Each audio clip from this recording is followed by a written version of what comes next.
परमहंसास्वादितचरणकमलजनमकरन्दाय भक्तजनमानसनिवासाय श्रीरामचन्द्राय श्रीहनुमते नमः। श्रीगुरुचरणकमलेभ्यो नमः। श्रीसीतानाथसमारम्भां श्रीरामानन्दार्यमध्यमाम् अस्मदाचार्यपर्यन्तां वन्दे गुरुपरम्पराम्। वागीसाद्या सुमनसः सर्वार्थानाम् उपक्रमे यमनत्वा कृतकृत्याः स्युः तं नमामि गजाननम्। या कुन्देन्दुतुषारहारधवला या शुभ्रवस्त्रावृता या वीणावरदण्डमण्डितकरा या श्वेतपद्मासना या ब्रह्माच्युतशङ्करा प्रभृतिभिः देवैः सदा वन्दिता सा मां पातु सरस्वती भगवती निःशेषजाड्यापहा। नीलाम्बुजश्यामलकोमलाङ्गम् सीतासमारोपितवामभागम् पाणौ महासायकचारुचापम् नमामि रामम् रघुवंशनाथम्। नारायणं नमस्कृत्य नरं चैव नरोत्तमं देवीं सरस्वतीं व्यासं ततो जयमुदीरयेत्। सशङ्खचक्रं सकिरीटकुण्डलं सपीतवस्त्रं सरसीरुहेक्षणं सहारवक्षस्थलकौस्तुभस्त्रियं नमामि विष्णुं शिरसा चतुर्भुजम्। शान्ताकारं भुजगशयनं पद्मनाभं सुरेशं विश्वाधारं गगनसदृशं मेघवर्णं शुभाङ्गं लक्ष्मीकान्तं कमलनयनं योगिभिर्ध्यानगम्यं वन्दे विष्णुं भवभयहरं सर्वलोकैकनाथम्। जय सुखदेव मुनीश्वर यदुपतिदास अनन्य जयति वादरायण चरण करण मोहि जगधन्य। भक्ति भक्त भगवंत गुरु चतुर नाम बपु एक इनके पद वंदन किए नासै विघ्न अनेक। बोलो श्री सीतारामचंद्र भगवान की जय।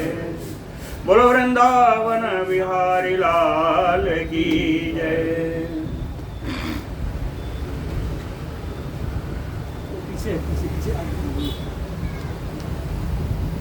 कंस का ससुर जरासंध अपनी पुत्रियों के विरह में करने के लिए भगवान से युद्ध करने के लिए आया। 23 अक्षौहिणी सेना लेकर के आया।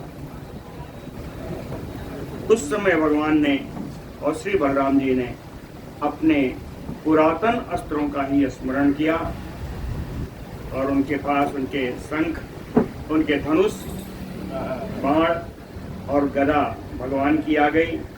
बलराम जी का हल और मूसल आ गया।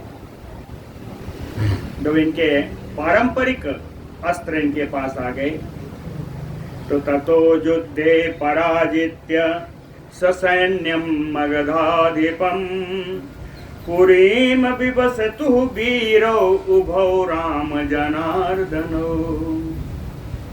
अपने अस्त्रों से सुसज्जित होकर के ससैन्यम मगधाधिपं पराजित्य युद्धे, युद्ध में मगध नरेश जरासंध को उनकी सेना के साथ पराजित करके राम जनार्दनो उभौ वीरो, ये दोनों वीर बलराम जी और जनार्दन भगवान कृष्ण पुरी में मथुरापुरी में प्रवेश किया, पराजित करके प्रवेश किया।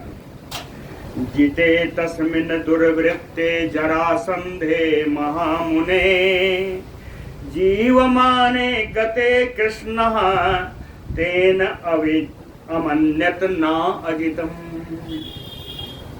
तेन अमन्यत न अजितम्। जिते तस्मिन् सुदुर्वृत्ते जरासंधे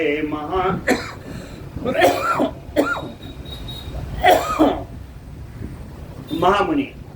पराशर जी कहते हैं, हे मुनि श्रेष्ठ मैत्रेय जी, दुर्वृत्ते जरासंधे तस्मिन् जिते, तस्मिन् यानी युद्धे, कहते हैं दुराचारी जरासंध को युद्ध में जीत करके भी जीवमाने गते, उसको जीवित जाने दिया, उसको मारा नहीं, वो जीवित जरासंध को जाने दिया। तो कहते हैं कृष्ण तेन अमन्यत न अजितम। इसलिए भगवान कृष्ण ने अपने को अपराजित नहीं समझा, क्योंकि जीवित चला गया जरासंध, इसलिए अपने को अपराजित नहीं समझा। पुनः अपि आजगाम यथ जरासंधो बलान्विता जितश्च राम कृष्णाभ्याम अपक्रांतो दुजोत्तम। पराशर जी कहते हैं, दुजोत्तम हे ब्राह्मण श्रेष्ठ मैत्रेय जी, पुनः अपि आजगाम जरासंधो बलान्वितः, अन्वितः युक्तः, बल सैन्य, सेना से युक्त होकर के जरासंध फिर से युद्ध करने के लिए आ गया।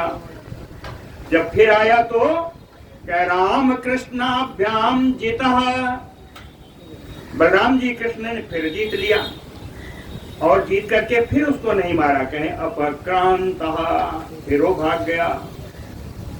इस प्रकार से 10 चा 8 चा संग्रामान एवं अत्यंत दुर्मदः यदुभीमागधो राजा चक्रे कृष्ण पुरोगमैः। कहें एवं, इसी प्रकार से 10 चा 8 संग्रामान, 10 8 18 बार युद्ध में ये दुर्मद, ये मद वाला, ये जो घमंडी जरासंध अत्यंत दुर्मदा, अत्यंत अभिमानी ये राजा ये जरासंध 18 बार इसी प्रकार संग्राम में आया। मागधो राजा कृष्ण पुरोगमैः यदुभिः चक्रे, कृष्ण जिसका नेतृत्व कर रहे थे, ऐसी यदु सेना से यह 18 बार इसने युद्ध किया, 18 बार युद्ध किया। सर्वेषु एतेषु युद्धेषु, सब सप्तमी है, सर्वेषु एतेषु युद्धेषु यादवैः सा पराजितः अपक्रांतो जरासंधः स्वल्प सैन्यैः बलाधिकः। सर्वेषु एतेषु युद्धेषु, इन सभी युद्धों में, इन सभी युद्धों में जरासंधः बलाधिकः, जरासंध जिसकी बड़ी सेना थी, जरासंध जिसकी बड़ी सेना थी, अल्प सैन्यैः यादवैः पराजितः, थोड़ी सेना वाले इन यादवों से, भगवान कृष्ण के नेतृत्व में इन यादवों से पराजित होकर के अपक्रांतः भाग गया। न तत् बलम यादवानां विजितं यत अनेकशः। कहते हैं तत् बलम यादवानां न, यदुवंशियों का सेना उतनी बड़ी नहीं थी। न तत् बलम यादवानां, कितनी बड़ी नहीं थी? यत अनेक सह विजितम, जिससे बड़ी भारी सेना वाले इस जरासंध के सेना को पराजित कर सके। इतनी बड़ी सेना यादवों की नहीं थी। फिर भी इस यादव की अल्प सेना ने जरासंध की 23 अक्षौहिणी वाली सेना को, हर बार 23 अक्षौहिणी लेके आया, इतनी बड़ी सेना को पराजित किया। तो कहते हैं इसका कारण क्या था? इसका कारण बड़ा सुंदर, एक आधा श्लोक है, बड़ा सुंदर। तत्तु सन्निधि महात्म्यम विष्णोः अंशस्य चक्रिणः विष्णोः अंशस्य सन्निधि महात्म्यम। चक्रधारी भगवान विष्णु के अंश स्वरूप भगवान कृष्ण का यह महात्म्य था। इतनी बड़ी सेना को पराजित करना सेना के बस का नहीं था, ये तो भगवान कृष्ण का महात्म्य था। कहते हैं मनुष्य, इन्हें इनका महात्म्य देखना है भगवान का, तो कैसे देखेंगे? मनुष्य धर्मशीलस्य लीला सा जगति पतेह अस्त्राणि अनेक रूपाणि यत अराति सुमुंचति। जगति पते, किस जगत के नाथ? भगवान जगत के स्वामी। मनुष्य धर्मशीलस्य लीला सा लीला, मानव धर्म के लिए उपयुक्त उन लीलाओं को करते हुए अनेक रूपाणि अस्त्राणि अरातिषु मुंचति, अनेक प्रकार के अस्त्रों का प्रयोग अपने दुश्मनों पर, अपने शत्रुओं पर उन्होंने उसका प्रहार किया। मुंचति अरातिषु, अरातिषु यानी शत्रु। मनसा, और कहते हैं महात्मा क्या है? और महात्मा सुनिए, मनसा एव जगत सृष्टिम संहारम चाकरोति यः तस्य हरि पक्ष क्षपणे कियान उद्यम विस्तरः।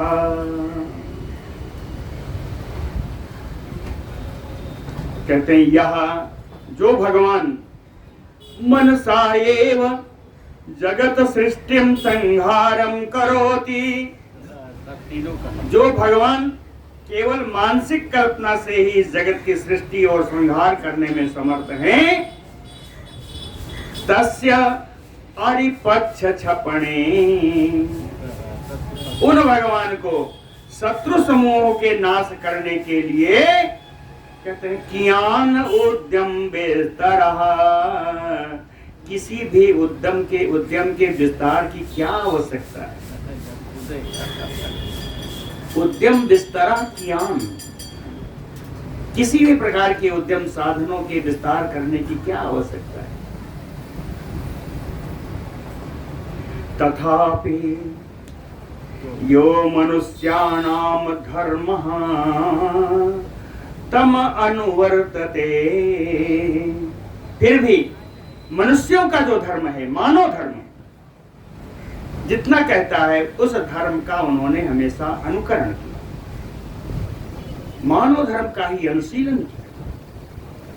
और मानव धर्म का अनुकरण करते करते कहे कुर्वन् बलवताम संधिम हीनैः युद्धम करोति असौ। हाँ, मानव धर्म ही है कि अगर शत्रु बलवान है तो उसे संधि कर लो, शत्रु अगर बल रहित है तो उसके साथ युद्ध करो, है ना? कहे कुर्वन् बलवताम संधिम, मानव धर्म का पालन करते हुए भगवान ने बलवानों से संधि की और बलहीनों से युद्ध किया। इसके अतिरिक्त जो मानव धर्म है और युद्ध धर्म है या नीति धर्म है, कहते हैं नीति का प्रतिपादन करते हुए सामं च उपप्रदानं तथा भेदं दर्शयन् करोति दंडपातमता क्वचित एव पलायनम्। कहते हैं सामं च,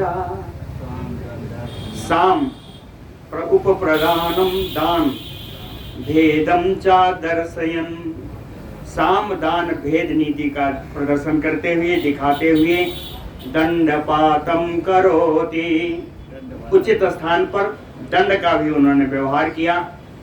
और क्या कहें, कहीं कहीं तो क्वचित एव पलायनम्, कहीं कहीं भाग गए, अपने को रण छोड़ कहलाया।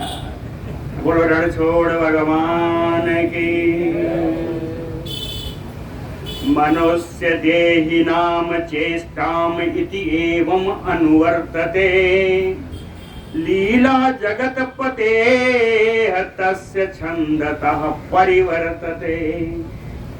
इस प्रकार से मनुष्य देहि नाम चेष्टाम अनुवर्तते, मनुष्य के शरीरधारी जो जीव हैं उनकी चेष्टाओं का अनुकरण करते करते जगत पते छंदतः लीला परिवर्तते, जगत के स्वामी भगवान श्री कृष्ण स्वच्छंदतः अपनी इच्छा के अनुसार लीला का कार्यक्रम करते रहे।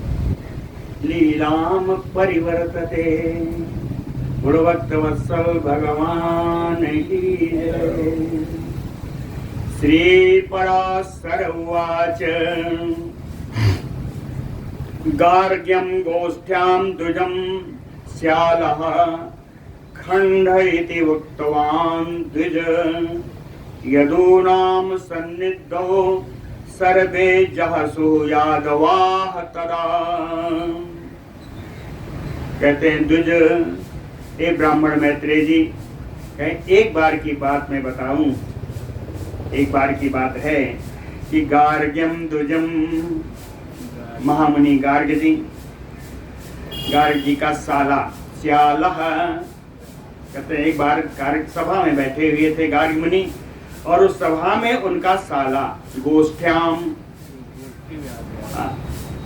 और उस गोष्ठी में कौन थे, कहीं यदूनाम सन्निधौ, यदुवंशियों के विराजते हुए उस सभा में गार्ग मुनि के साले ने खंडः इति उक्तवान, गार्ग मुनि को आप नपुंसक हो ऐसा कह दिया।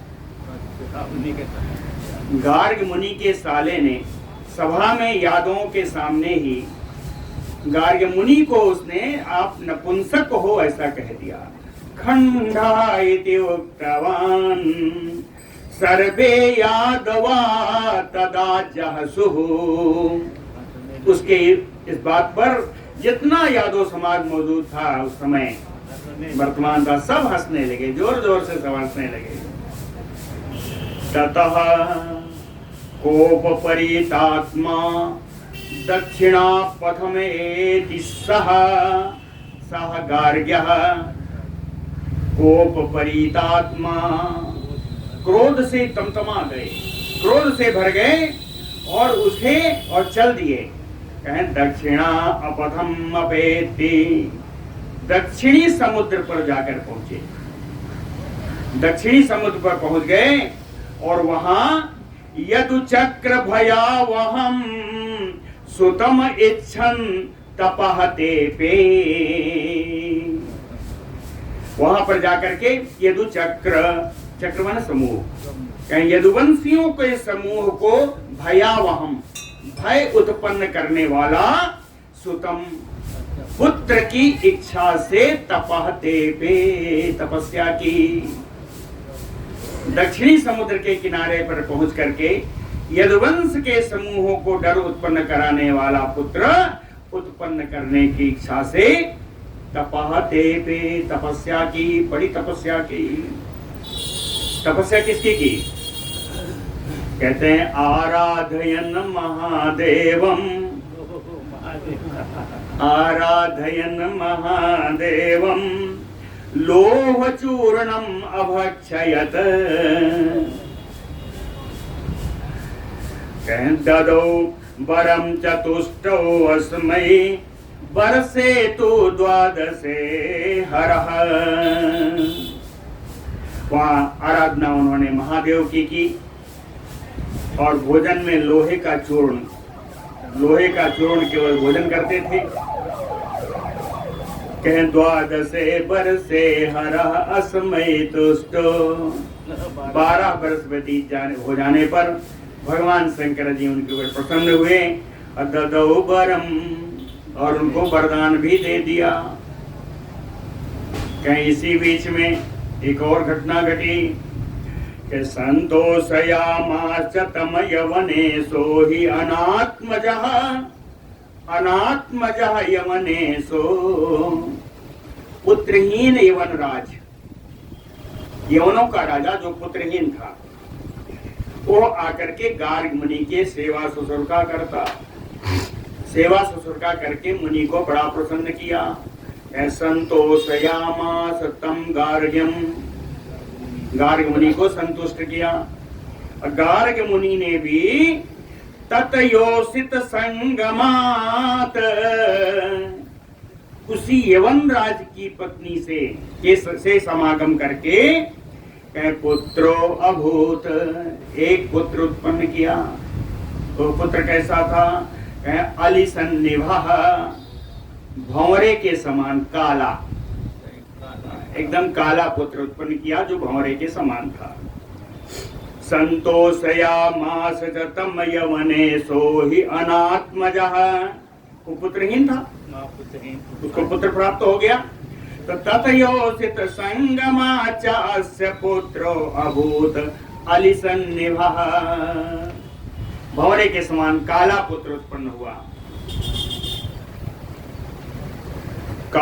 तम काल यवनम नाम राज्ये स्वे यवनेश्वरः अविशेच्य वनमया तो वज्राग्र कठिनो रसम।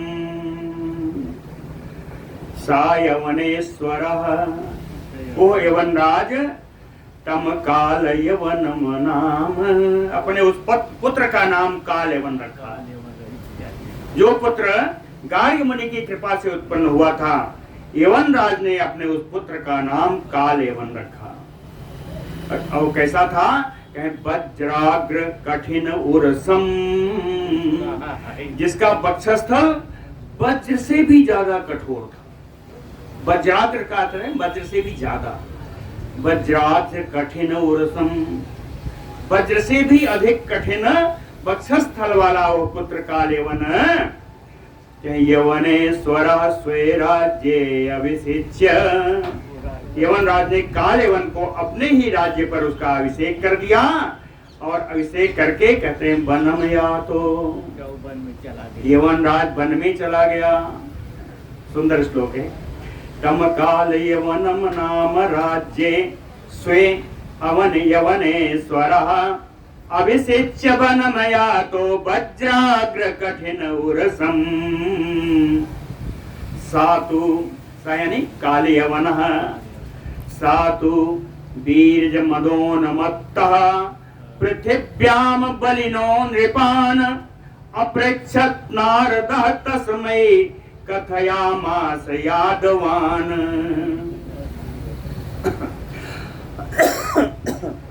सातु बीर्ज मदोन्मत्तः, अपने पराक्रम के मद में उन्मत्त वो काल यवन नारद अप्रेक्षत, नारद जी से पूछा। क्या पूछा? कहता है पृथिव्याम बलिनो नृपान्, ने पूछा कि इस पृथ्वी पर सबसे बलशाली राजा कौन है? कौन कौन है? नृपान बहुवचन में। इस पृथ्वी में बलशाली कौन कौन से राजा हैं? तो नारद तस्मै यादवान कथयामास, नारद जी ने उसको बताया कि इस समय तो यादव लोग ही बड़े बलशाली हैं, यदुवंशियों का जो बल है वो बहुत ज्यादा है। कहना नारद तस्मै यादवान कथयामास। अब जब सुन गया कि यादव लोग बड़े बलशाली हैं तो तैयारी करने लगा। तैयारी उसके देखो, म्लेच्छ कोटि सहस्राणाम सहस्रैःसो अभिसंवृता गज अश्वरथ संपन्नैः चकार परमोद्यमम् सा काल यवनः सहस्रैः गज अश्वरथ संपन्नैः, हजारों हाथी घोड़े और रथ से संपन्न होकर के म्लेच्छ कोटि सहस्राणाम, 1000 करोड़ म्लेच्छों की सेना बनाई। हाँ, कोटि सहस्राणाम म्लेच्छैः, 1000 करोड़ म्लेच्छों की सेना बना करके परमोद्यमम चकार, युद्ध के लिए उसने बिल्कुल तैयारी पूरी कर दी। तैयारी पूरी हो गई तो अब रुकेगा भी तो नहीं, अब चल दिया। कैसे चला?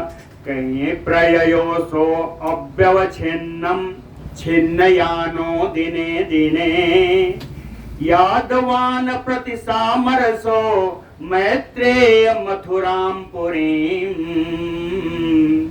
पराशर जी कहते हैं, मैत्रेय जी, ये जो कालिवन था, यादवान प्रति सामरसो, यादवों के प्रति अमरसपूर्ण क्रोधपूर्ण होकर के, दिने दिने छिन्नयानो, प्रतिदिन अपने सवारी बदल देता था।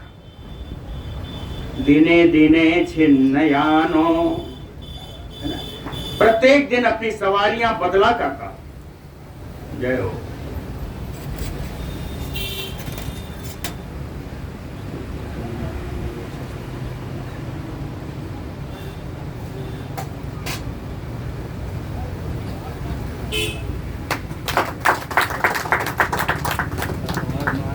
दिने दिने छिन्नयानो, प्रत्येक दिन।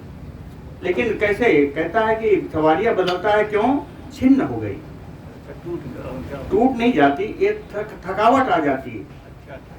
रथ आदि हैं, थकावट है, घोड़े थक गए, चलने में असमर्थ हो गए, तो इसको कैसे जाना है? कहे अव्यवच्छिन्नम, बिना किसी रुकावट के चलना है। तो प्रत्येक दिन शाम को बदल देता और फिर दूसरे सवारी से चलने लगता। इसलिए निर्बाध गति से मथुराम पुरीम प्रययो, चलते चलते मथुरा नगरी को पहुंच गया। कहते हैं, कृष्णो अपि चिंतयामास क्षपितम यादवम बलम यवनेन रणे गम्यम मागधस्य भवेष्यति। दोनों साथ साथ हो गए। हाँ, जरासंध की भी सेना आई है और म्लेच्छ की भी, कालेवन की भी। तो कहते हैं, कृष्णो अपि चिंतयामास, भगवान कृष्ण ने विचार किया कि यवनेन रणे गम्यम, यदि इस यवन के सेना से युद्ध करने के लिए हम जाते हैं, क्षपितम यादवम बलम, तो हमारे यादवों की जो सेना है वो उसका नुकसान हो जाएगा, ह्रास हो जाएगा, कमजोर पड़ जाएगी। तो मागधस्य जितवान भविष्यति, तो मागध नरेश जरासंध जीत जाएगा अगर हम यवनों से लड़ने लगे तो, है ना। फिर कहते हैं उल्टा इसका होगा तो, मागधस्य बलम क्षीणम सकाल यवनो बली, यदि हम जरासंध के साथ युद्ध करते हैं तो उसकी सेना तो क्षीण हो जाएगी, लेकिन एक कालेवन बलवान हो जाएगा। और जब बलवान हो जाएगा तो क्या करेगा? हंत एतत एवं आयातम, और आकर के ये हमारी यादव सेना को मार देगा। हंतेतम नायातम, इसलिए इस समय कहते हैं यदूनाम व्यसनम द्विधा, यदुवंशियों पर दोहरी मार पड़ रही है। कहते हैं यदुवंशियों के सामने दो प्रकार के संकट हैं। ये धर्म संकट, किससे लड़े? यवनों से लड़े या मागधों से लड़े? कहते हैं तस्मात्, इसका उपाय सोचा भगवान ने इसका उपाय क्या है? कहे तस्मात् दुर्गम करिष्यामि यदूनाम अरिदुर्जयम् स्त्रियो अपि यत्र उद्धेयुः किम पुनः प्रश्न पुंगवाः। कहते हैं तस्मात् इस कारण से अरिदुर्जयम दुर्गम यदूनाम करिष्यामि, इसमें शत्रुओं से जो दुर्जय हो, शत्रुओं के द्वारा जो ना जीता जा सके, ऐसा दुर्ग, ऐसा किला है ना, यदूनाम यदुवंशियों के लिए करिष्यामि कर दूंगा, ऐसे दुर्ग की रचना कर दूंगा जिसमें यदुवंशी सुरक्षित रहेंगे। अरि दुर्जयम दुर्गम करिष्यामि यदूनाम, यदुवंशियों के लिए, क्षत्रियों के लिए दुर्जय एक दुर्ग का, एक किले का निर्माण कर दूंगा। उस किले में इतना अभेद्य होगा कि स्त्रियों अपि यत्र युद्धेयुः, उस किले के अंदर रह करके, यत्र उस किले में स्त्रियां भी युद्ध करने के योग्य हो जाएंगी, स्त्रियां भी युद्ध करने के योग्य हो जाएंगी। जहां स्त्रियां युद्ध करती हैं, किम पुनः प्रश्न पुंगवा, तो वृष्णवंशी यदुवंशियों की तो बात ही क्या है। अर्थात स्त्रियां युद्ध नहीं करने जा रही हैं, लेकिन कहते हैं स्त्रियां भी युद्ध कर सकती हैं। तो ये वृष्णवंशी हमारे यादव वंशी जो हैं, इन यदुवंशी हैं, इनकी क्या बात है, ये तो वहीं रहकर सबको मार डालेंगे। तो कहते हैं इस प्रकार इस युद्ध का, इस दुर्ग का निर्माण करूंगा। अब दुर्ग का निर्माण कहाँ होगा? अभी ये नहीं, अभी कहते हैं क्यों करूंगा। युद्ध का निर्माण इसलिए, दुर्ग का निर्माण इसलिए आवश्यक है कि मई मत्ते प्रमत्ते वा सुप्ते प्रवसिते अपि वा यादवा अभिभवम दुष्टा मा कुर्वन्तु अरयो अधिकाः। कहते हैं मई मत्ते, मैं कहीं मत अवस्था में हूँ, प्रमत्ते या मैं कहीं असावधान हो गया हूँ, स्वासुप्ते या मैं सो ही गया हूँ, या प्रवसितो मथुरा से मैं कहीं बाहर चला गया हूँ, तो हरयो अधिका दुष्टा, अधिक शत्रु, जो दुष्ट शत्रु है कालेवन आदि, यादव अभिभयम भवम मा कुर्वन्तु, या इन दुष्टों से यादवों की पराजय नहीं हो सके, इसलिए इस दुर्ग का निर्माण आवश्यक है। कि अगर मेरे भरोसे ही रहेंगे तो कैसे होगा, यदि मैं नहीं रहा तो क्या होगा, इसलिए इस दुर्ग का निर्माण आवश्यक है। इत संचिन्त्य, ऐसा विचार करके, इत संचिन्त गोविंदो योजना नाम महोदधिम, ये आचे द्वादश पुरीम द्वारकाम तत्र निर्ममे। इति संचिन्त्य, ऐसा विचार करके, गोविंदो महोदधिम ययाचे, गोविंद भगवान कृष्ण ने समुद्र से याचना की, समुद्र से याचना की। क्या याचना की? कहें द्वादश योजना, 12 योजन की विस्तार की जगह मांगी समुद्र से, है ना। क्या करने के लिए? कहे तत्र पुरीम द्वारकाम निर्ममे, उस 12 योजन के विस्तार में भगवान द्वारकापुरी का निर्माण करेंगे। तत्र द्वारकापुरीम निर्ममे, निर्माण किया, निर्माण किया, द्वारकापुरी का निर्माण हो गया। तो कहते हैं द्वारकापुरी कैसी है जो निर्माण हुआ है? महाउद्यानाम महाबप्राम तटाक सतशोभिताम प्रासाद गृह संबाधाम इंद्रस्य यो अमरावती। विस्तार हो गया अमरावती के बाद। द्वारिकापुरी का निर्माण हुआ। द्वारकापुरी कैसी है? कहते हैं महाउद्यानाम, बड़े बड़े उद्यान हैं उस पुरी में। महाबप्राम, बप्र कहते हैं खाई को, चारों तरफ खाई बना दी, चारों तरफ बड़ी बड़ी खाई बना दी। तटाक सतशोभिताम, तटाक यानी तालाब, सरोवर, सत सैकड़ों सरोवर से वो पूरी सुशोभित हो गई। तटाक सतशोभिताम प्रासाद गृह संबाधाम, ऊंचे ऊंचे पस्तल्ले सतल्ले मालों से पूरी सुरी पूरी सुशोभित हो गई। और इन सब की शोभा से यह पुरी कैसे लगी? इंद्रस्य अमरावती मयू, भगवान इंद्र की अमरावती के समान है द्वारकापुरी हुई। बोलो द्वारकापुरी की। ये सप्तपुरियों में है द्वारिका जी। फिर जिसका निर्माण स्वयं भगवान ने किया। मथुरावासिनम लोकम तत्र आनीय जनार्दनः आसन्ने काल यवने मथुराम चा स्वयं ययो। आसन्ने काल यवने, जब काल यवन की सेना और काल यवन बिल्कुल मथुरा के निकट आ गया, उस समय जनार्दनः मथुरा वासिनम लोकम तत्र आनीय, तो भगवान ने मथुरावासी जितने लोग थे सभी को द्वारिकापुरी में ले जा करके बसा दिया। और द्वारिकापुरी में सबको बसा करके स्वयं मथुरा में ययो, स्वयं मथुरा में चले गए।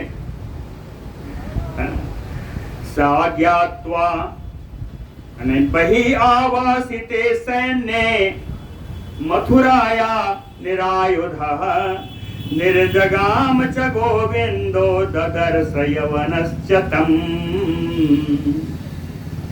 बहि आवासिते सैन्य मथुराया, मथुरा के चारों ओर कालेवन ने अपनी सेनाएं बैठा दी, चारों ओर से मथुरा को रूंध लिया।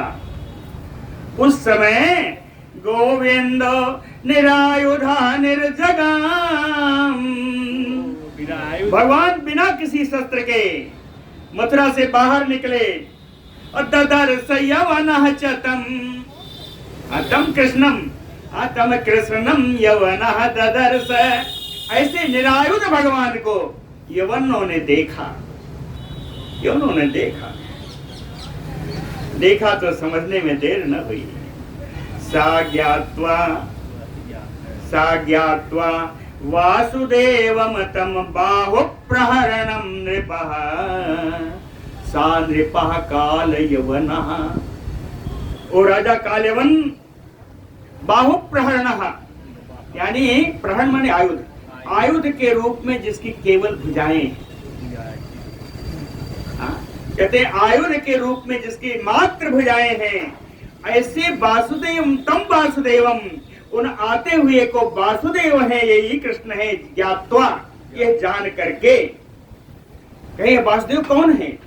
कहा महायोगी चेता भी यह न प्राप्यते, महायोगी गण भी अपने शुद्ध अंतरात्मा से भी जिसको प्राप्त करना बड़ा कठिन है, उन गोविंद को, उन भगवान कृष्ण को जान करके वो राजा कालवन अनुयात उनके पीछा करने लगा, भगवान का पीछा करने लगा। पूरा श्लोक पढ़ा कि नहीं? सा ज्ञात्वा, बड़ा सुंदर श्लोक। सा ज्ञात्वा वासुदेवम तम बाहु प्रहरणम नृपः अनुयातो महायोगी चेतो भी प्राप्यते नयः। यह माने जिसको अब कहते हैं पीछे चलने लगा। तेन अनुयातः कृष्णो अपि प्रविवेश महागुहाम। हाँ, तेन अनुयातो, वो जो पीछा कर रहा था तो कृष्णो भी, भगवान कृष्ण भी तेजी से चल रहे हैं। तेजी से चल करके कहाँ गए? कहे महागुहाम प्रविवेश, एक बड़ी गुफा में प्रवेश कर गए। कौन सी गुफा थी? यत्र सेते महावीर जो मुचकुंदो नरेश्वर, जिस गुफा में राजा मुचकुंद सो रहे थे, राजा मुचकुंद सो रहे थे। सो अपि प्रविष्टो यवनो, सो यवनो अपि प्रविष्टो, वो कालेवन भी प्रवेश कर गया उसमें। और दृष्ट्वा सय्यागतम नृपम, सोते हुए उन राजा मुचकुंद को देखा। दृष्ट्वा सय्यागतम नृपम, लेकिन सुदुर्मति, ये दुर्बुद्धि कालेवन कृष्णम मत्वा, उसने उनको सोते हुए राजा को कृष्ण मान करके, इसीलिए विशेषण दिया दुर्मति। कृष्ण मत्वा पादेन ताड़यामास, पैर से प्रहार किया। श्लोक सुन लीजिए। सो अपि प्रविष्टो यवनो दृष्ट्वा सय्यागतं नृपं, पादेन ताड़यामास मत्वा कृष्णं सुदुर्मतिः। जब पाद से प्रहार किया तो उत्थाय मुचकुंदो अपि ददर्श यवनं नृपः,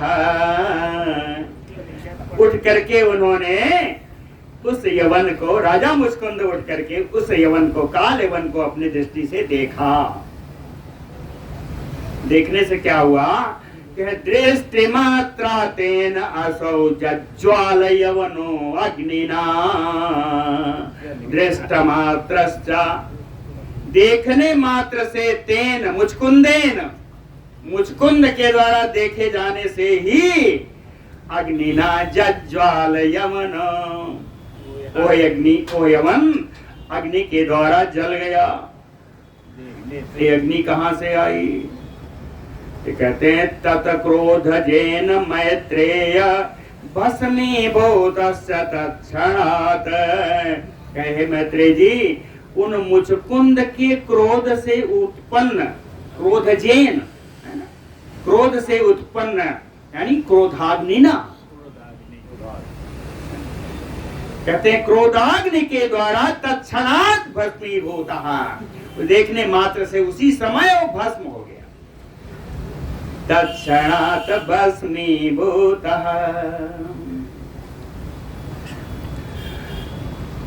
अब ये कहते हैं ये मुचकुंद कौन है? साहि देवासुरे युद्धे गतो हत्वा महाअसुरान।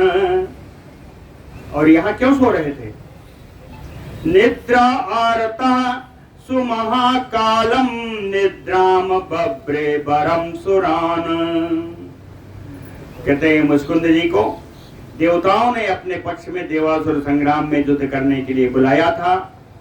साहि देवासुरे युद्धे गतो, और देवासुर संग्राम में जाकर के महाअसुरान हत्वा, बड़े बड़े असुरों को मार करके, कहें कि निद्रा आरतः, इनकी बड़ी थकान थी, बड़ी निद्रा आ रही थी, निद्रा से बड़ी दुखी थे। निद्रार्ता सा मुचकुंदः सुरान, देवताओं से सुमहाकालम निद्राम बब्रे बरम, अत्यधिक बहुत समय तक सोने के लिए वरदान मांगा। सुमहाकालम निद्राम बरम बब्रे, बहुत समय तक सोने का वरदान मांगा। प्रोक्तः च देवैः, तब देवताओं ने कहा प्रोक्तः च देवैः संसुप्तं यः त्वाम उत्थापयिष्यति। कहते हैं जब तुम सोते रहोगे उस समय यदि कोई तुम्हें उठाने के लिए आएगा, देवैः प्रोक्तः, देवताओं के द्वारा कहा गया, संसुप्तम, जब सोए रहोगे, यह त्वाम उत्थापयिष्यति, जो भी तुमको उठाएगा, देह जेन अग्निना सद्या भस्मी भवेष्यति। तुम्हारे शरीर से उत्पन्न अग्नि के द्वारा वो तत्क्षण भस्म हो जाएगा। देवताओं ने वरदान दे दिया। इस वरदान को भगवान कृष्ण जानते थे और ये भी जानते थे कि यहीं सोए हुए हैं, इसीलिए अपने पीछे उसको दौड़ाया और यहाँ आके निपटा दिया।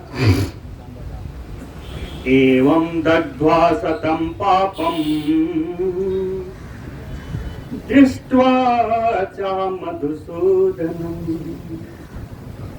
इस प्रकार राजा मुचकुंद ने उस पापी को भस्म करने के अनंतर जब ने दृष्टि डाली तो मधुसूदन भगवान कृष्ण को देखा। दृष्ट्वा च मधुसूदनम, और उनको देख करके पूछा, कहा तुम इतिहास, कहते हैं आप कौन हैं? पूछा आप कौन हैं? सो अपियाह कृष्णो अपियाह। कृष्ण भगवान भी बोले, क्या बोले कि जा तो अहम ससिनः कुले, मैं चंद्रवंश में उत्पन्न हुआ हूँ। ससिनः कुले अहम जातो, चंद्रवंश में मैं उत्पन्न हुआ हूँ। और कहीं यदो वंश समुद्भव वसुदेवस्य तनयः, यदुवंश में उत्पन्न वसुदेव का मैं पुत्र हूँ। अपना परिचय दिया। कह तुम इतिहासो अपियाह जातो अहम ससिनः कुले वसुदेवस्य तनयो यदोह वंश समुद्भवः मुचुकुंदोऽपि तत्र असौ वृद्ध गार्ग बचो आस्मरत।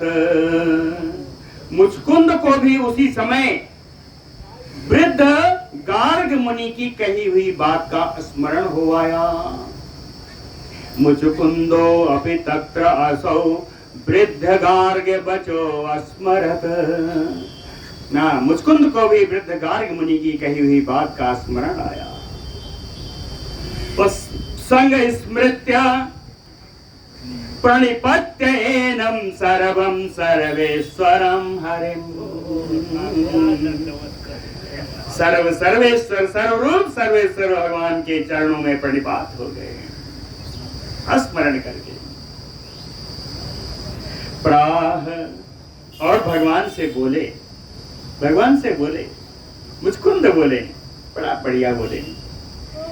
कहते हैं ज्ञातो भगवन ज्ञातो भवान विष्णोः अंशः त्वम परमेश्वर। कहते हैं ज्ञातो, कहे मैं जान गया हूं। मुचकुंद कहते हैं मैं जान गया कि आप भगवान विष्णु के अंश साक्षात परमेश्वर। क्यों? कैसे जान गया? कहते हैं मुझको पता है। कैसे पता है? कहे पुरा गार्गेन कथितम अष्टाविंशतितमे युगे द्वापरान्ते हरेः जन्म यदुवंशे भविष्यति। पुरा, कहे पूर्व काल में गार्गेन कथितम, गार्ग मुनि के द्वारा मुझको बताया गया था कि अष्टाविंशतितमे द्वापरान्ते, 28वें युग में द्वापर के अंत में यदुवंश में हरेः जन्म भविष्यति, भगवान का जन्म होगा। ये मुझको गार्ग मुनि ने बताया था। सा तुम प्राप्तो न संदेह, इसलिए आप भगवान ही हो, आप मेरे सामने हो, इसमें अब कोई संदेह नहीं। सा तुम प्राप्तो न संदेह मर्त्यानाम उपकार कृत, यहाँ मनुष्यों का उपकार करने के लिए आप आए हो। तथापि फिर भी सुमहत् तेजो तब सोढ़म अहम ना अलम। हे भगवान, आपके तेज को मैं सह नहीं पा रहा हूँ। हे भगवान, आपके तेज को मैं सह नहीं पा रहा हूँ। तथा ही, क्या केवल तेज ही नहीं, तथा ही सजल अम्भोद नाद धीर करम तव वाक्यम। कहते हैं आपका जो वचन है, आपके जो वाक्य हैं, वो कैसा है? सजल अम्बोद, जलधर बादल। सजल अम्बोद का अर्थ हुआ जलधर बादल, नादम, जलधर बादल की धीर तरम नादम, गंभीर गर्जना के समान आपके वचन है। जलधर बादल की गंभीर गर्जना के समान गंभीर आपके वचन है। कहते हैं दो आ गए कि आपके वचन को भी मैं समझ गया और आपका तेज मैं सह नहीं पा रहा हूं। हाँ, कहें इसके अलावा एक बात और है, आप परमेश्वर हो, इस बात को सिद्ध करने के लिए एक बात और है। कहते हैं नमति चैव उर्वी युष्मत पाद प्रवीडिता। कहे आपके चरणों से पीड़ित होकर पृथ्वी भी जब जब पैर रखते हैं थोड़ा थोड़ा झुक जाती है। कहे नमति यत्र उर्वी युष्मत पाद प्रवीडिता। कहे आपका तेज कैसा है? कहे देवासुर महायोद्धे दैत्य सैन्य महाभटा न सेहु मम तेजः ते तो तेजो न सहामि अहम्। कहे देवासुर के उस महान संग्राम में दैत्य सेना के बड़े बड़े अधिपति, बड़े बड़े दैत्यराज, न सेहु मम तेजः, वो मेरा तेज सहन नहीं कर पाते थे। उसी प्रकार त्वत्तेजो न सहामि अहम्, आपके तेज को मैं नहीं सह पा रहा। त्वत्तेजो न सहामि अहम् संसार पतितस्य एको जन्तोः त्वं शरणं परम् प्रसीद त्वं प्रपन्नार्ति हरे नाशय में अशुभम। कहते हैं संसार पतितस्य एको जंतो, इस संसार में पतित जीव जो जितने भी हैं उनमें से एक भी अगर जंतु है तो कहे तुम शरणम परम, आप उन सब के परम शरण हो, परमाश्रय। जब एक एक जंतु के आप शरणदाता हो तो कहे प्रपन्न आरती हर तुम प्रसीद। दुखी जो शरणागत हैं, शरणागतों के दुख का हरण करने वाले शरणागत दुख भंजन, हे भगवान तुम प्रसीद, आप मुझ पर प्रसन्न होइए और नाशय में अशुभम, अशुभम अमंगलम में नाशय, हाँ आप मेरे अमंगल का नाश कर दीजिए, आप मुझसे प्रसन्न होइए, मेरे अमंगल का नाश करिए। कहते हैं आप ही कर सकते हैं। क्यों? कहते हैं तुम पयो निदया शैला सरिता तुम बना नीचा मेदिनी गगनम वायु वापो अग्नि तुम तथा मनः। कहते हैं आप ही समुद्र हैं, आप ही पर्वत हैं, आप ही सरिता हैं यानी नदियां हैं, आप ही वन हैं, आप ही पृथ्वी हैं, आप ही आकाश हैं, वायु हैं, जल हैं, अग्नि हैं, यहाँ तक कि प्राणियों के मन भी आप ही हैं, है ना? फिर से पढ़ने की जरूरत तो नहीं है, आगे चलते हैं। कहे बुद्धि अव्याकृत प्राणा प्राणे सह त्वं पुमान् पुंसा परतरम यच्चा व्याप्य अजन्म विकारवित। कहे बुद्धि भी आप ही हैं, अव्याकृत भी आप ही हैं, प्राण भी आप ही हैं। कहे प्राणाधार पुरुष भी आप ही है ना? लिखा है जी, क्या लिखा है? प्राणेशा तुम तथा पुमान, प्राणाधार पुरुष भी आप ही हैं। पुंसा परतरम, कहे पुरुषों से परे कुछ है तो भी आप ही हैं। यच्च व्याप्य, आप सर्वव्यापक हैं।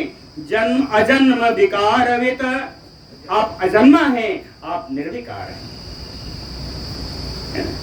शब्दादिहीनम अजरम अजेयम, शब्द आदि गुणों से आप रहित हैं, आप अजर हैं, आप अमेय हैं। अमेय का अर्थ है अनुपमेय। क्षय वर्जितम, आपका विनाश नहीं हो सकता, विनाश रहित है। अवृद्धि नाशम, आपने कोई वृद्धि नहीं होती, आपका नाश भी नहीं होता। तत तुम आद्य अंत विवर्जितम तत ब्रह्म, आदि अंत रहित, अनादि है अनंत है, तो आदि अंत रहित पर ब्रह्म भी आप ही हो। तत ब्रह्म है ना, तो अभी तक तो कहे तो तुम है ना, आप ही हो ये सब। अब कहते हैं तो का अर्थ है कि आपसे ही उत्पन्न है। कहे तो अमरा सपितरो यक्ष गंधर्व के नरा सिद्धा चाप सरसा तो मनुष्या पशवा खगा। कहते हैं आपसे ही सारे देवता उत्पन्न है, पितर उत्पन्न है, यक्ष गंधर्व किन्नर सिद्ध अप्सराएं ये सब आपसे ही उत्पन्न है।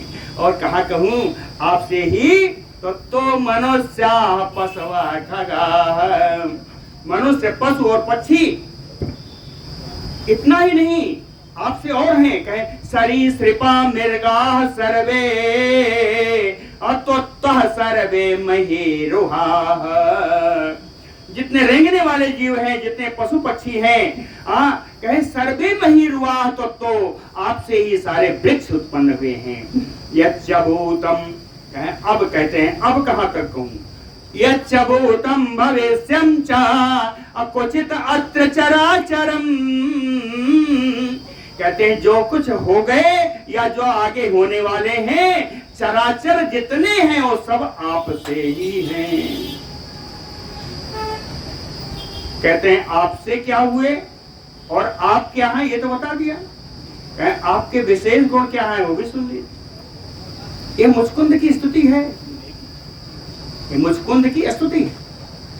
कहते हैं मुचकुंद जी कहते हैं मूर्ता अमूर्तम तथापि स्थूलम सूक्ष्मतरम तथा तत्सर्वं त्वं जगत कर्ता ना अस्ति किंचित त्वया बिना। यह मूर्त और अमूर्त स्वरूप भी आप ही का है, स्थूल और सूक्ष्म रूप भी आप ही का है। तुम सर्वम जगत कर्ता, आप इस संसारे जगत के सारे जगत के सृष्टि करता हैं। ना अस्ति किंचित त्वया बिना, आपके अतिरिक्त इस संसार में कुछ है ही नहीं। समय है, हो गया है, 9 श्लोक हैं, अभी 10 हैं। कहते हैं इतनी स्तुति की, उसके बाद अपनी बात बताते हैं। मया संसार चक्रे अस्मिन् भ्रमता भगवन् सदा तापत्रया विभूतेन न प्राप्ता निवृत्तिः क्वचित्। बड़ा सुंदर, कहते इसीलिए बता रहा हूँ, तापत्रय अभिभूतेन, तीनों प्रकार के तापों से अभूत होकर के मैं संसार चक्रे अस्मिन् भ्रमता भगवन् सदा। हे भगवान, तापत्रय से अभिभूत होकर के इस पूरे संसार चक्र में मैं हमेशा भ्रमण करता रहा हूँ, लेकिन न प्राप्ता निवृत्ति ही क्वचित, मुझे कहीं भी शांति प्राप्त नहीं हुई। आदि आदि बहुत सारी चीजें मांगेंगे, कहेंगे, अपनी चीजें बताएंगे, जिसका वर्णन हम लोग कल करेंगे, सुनेंगे। बोलो भक्तवत्सल भगवान।